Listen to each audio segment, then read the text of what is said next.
Hey guys, welcome back to Optin Influencers. और आज की डेली क्रिप्टो हिंदी में आप सबका फिर से एक वार्म वेलकम है।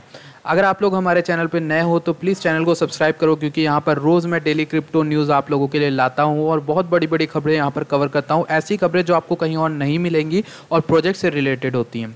तो मेक श्योर करें कि आप चैनल को सब्सक्राइब कर दे रहे हैं और टेलीग्राम से जुड़ गए हैं। तो अब चलते हैं हम आज के डेली क्रिप्टो हिंदी एपिसोड में। तो सबसे पहले देखिए, सेल्सियस वॉलेट के जो सीईओ हैं उन्होंने कहा है कि bitcoin can hit $160,000 by in 2021 back by legal tender एडॉप्शंस।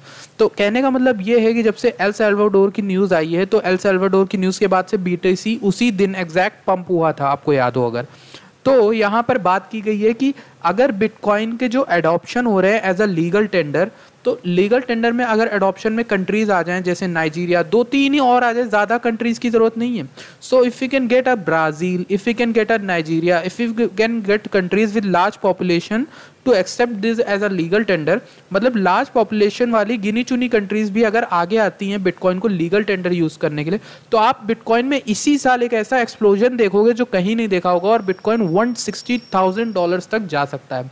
As a currency use करने की बात हो रही है यहाँ पर कि कंट्रीज़ जो हैं अगर बिटकॉइन को एज अ करेंसी यूज़ करने लगेंगी, यानी कि एक एक्सचेंज कर सकते हो आप अपने डेप्ट को बैंक्स के द्वारा, या फिर आप किसी मर्चेंट को देते हो, आप कोई सामान लेते हो, कुछ लेते हो, तो आप उससे सेटलमेंट कर सकते हो बिटकॉइन देकर।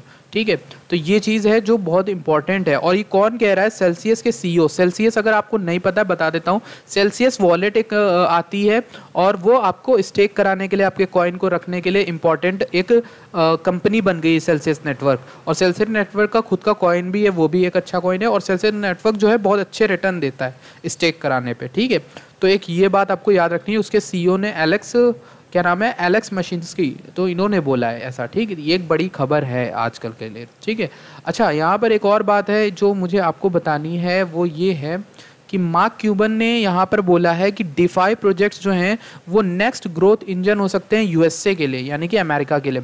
कैसे?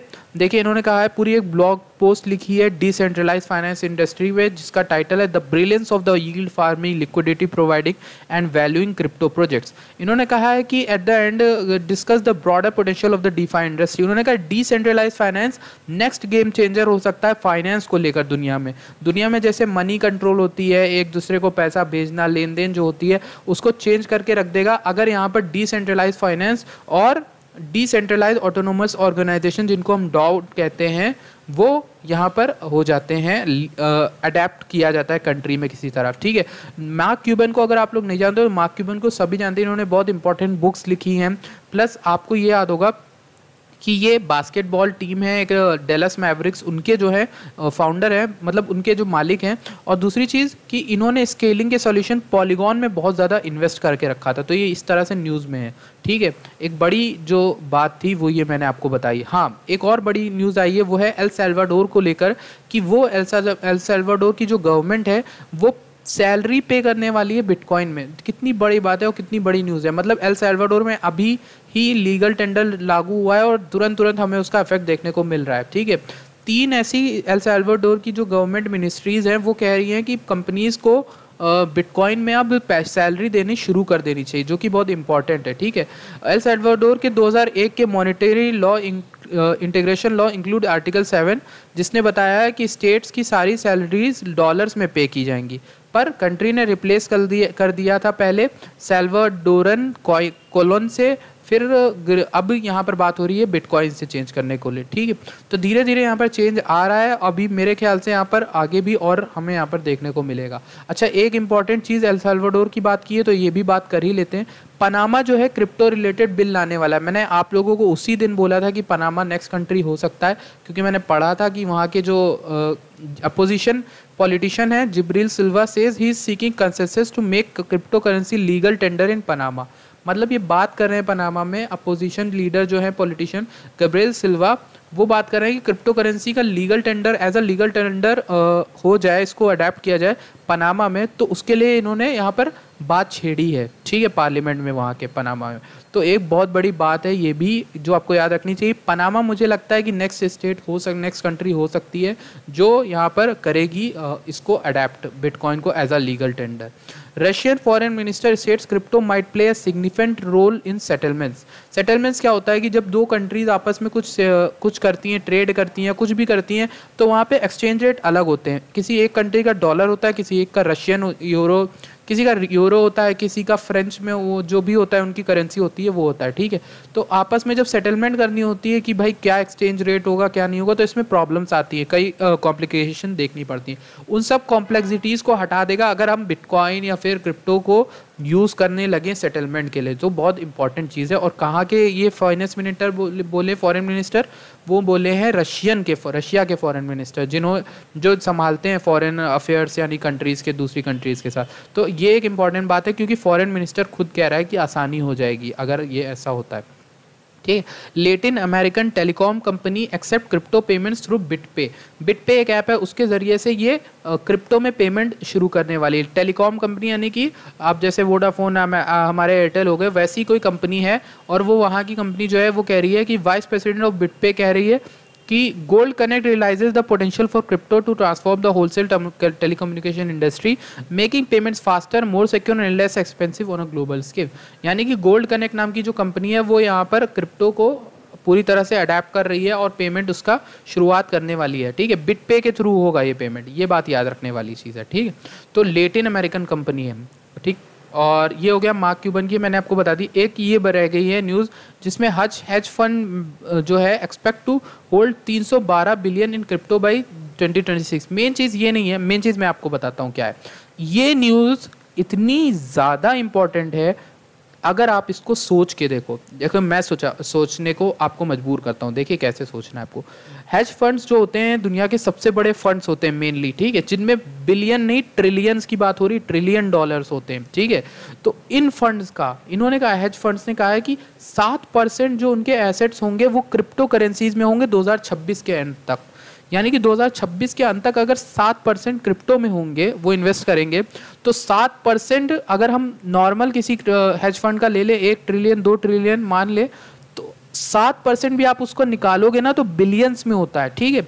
जितने भी 300 अब इन्होंने नॉर्मल निकाला होगा डेटा कितना होता है, उसके हिसाब से जब इन्होंने 7% देखा तो रफली 312 मिलियन वर्थ जो है का डॉलर जो पैसा होगा वो कहाँ आएगा, ये समझने वाली बात है। बात ये कि 2026 तक ये 312 बिलियन आ सकता है क्रिप्टो में।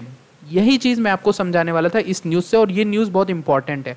ये 312 बिलियन और क्रिप्टो में ऐड होगा। अगर ऐड होगा तो सबसे पहले कहाँ जाएगा, बिटकॉइन में, फिर बिटकॉइन से और ऑल्ट कॉइन्स में जाएगा। तो कुल मिला के ये पूरा पैसा तो तो मार्केट कैप में रहा है ना टोटल क्रिप्टो के, तो अगर उसमें पैसा आता है तो अपने आप सारे कॉइन्स उठेंगे, मेनली बिटकॉइन उठेगा, ठीक है। क्योंकि अगर हेज फंड्स अपना पैसा का 7% भी डालेंगे तो बहुत बड़ी बात है, ठीक है। यही एक चीज़ मुझे आपको समझानी है, जो न्यूज़ मैं बहुत पहले से ये पढ़ रहा था और मुझे इसमें कवर करनी थी, बहुत इंपॉर्टेंट चीज़ है, ठीक है। अच्छा, हांगकांग की एक यूनिवर्सिटी है वो Ethereum powered Covid passport launch करने वाली है, जिसमें सारे के सारे कोविड पेशेंट्स की पूरी इंफॉर्मेशन होगी, जिसमें कोविड टेस्ट रिजल्ट्स होंगे, टेम्परेचर चेक्स होगा, वैक्सीनेशंस होगा, सब कुछ यहाँ पर उसी में करेगा। और ये पावर कौन कर रहा है, इथेरियम की ब्लॉकचेन पे बनेगा, ठीक है, जो बहुत इंपॉर्टेंट चीज़ है। जो अगर आप देखो अगर ऐसे तो एक इंपॉर्टेंट चीज़ है। अभी आपको याद होगा कि सबसे पहले वीचैन की न्यूज़ आई थी कि उसने IVF टेक्निक में कुछ ब्लॉकचेन इनोवेशन कर रहा था। फिर अभी बीच में एक और भी आई थी, मुझे याद नहीं किसकी आई थी, मैटिक की भी एक न्यूज़ है जो इंडिया में कोविड से रिलेटेड ब्लॉकचेन का इस्तेमाल हो रहा है, मैटिक की। और यहाँ पर हांगकांग की भी न्यूज़ आ गई है, कोविड के ही संदर्भ में, यानी कि उसके ही रिलेटेड बात हुई है और ब्लॉकचेन का इस्तेमाल किया जा रहा है इथेरियम की। तो बहुत इंपॉर्टेंट ये न्यूज़ हो सकती है हमारे एंगल से। मॉर्गन स्टैनली ने कहा है कि वो एक्सपैंड करेंगे अपने बिटकॉइन फंड के ऑप्शंस को, यानी कि SEC से उन्होंने पेपर वर्क के लिए अप्लाई किया। उन्होंने कहा कि 4th bitcoin fund Morgan Stanley से जो लिंक होगा वो होगा इनका ये, ठीक। मॉर्गन स्टैनली आप लोग जानते हो, बहुत बड़ी कंपनी, बहुत बड़ी फर्म है जो एसेट संभालती है, वेल्थ मैनेजमेंट करती है क्लाइंट्स का। तो उन्होंने कहा है कि वो थोड़ा और यहाँ पर बिटकॉइन के फंड को जो है स्टार्ट करेंगे, एक और fund, a financial services firm dedicated to bitcoin. इन्होंने कहा न्यूयॉर्क डिजिटल इन्वेस्टमेंट ग्रुप, ठीक।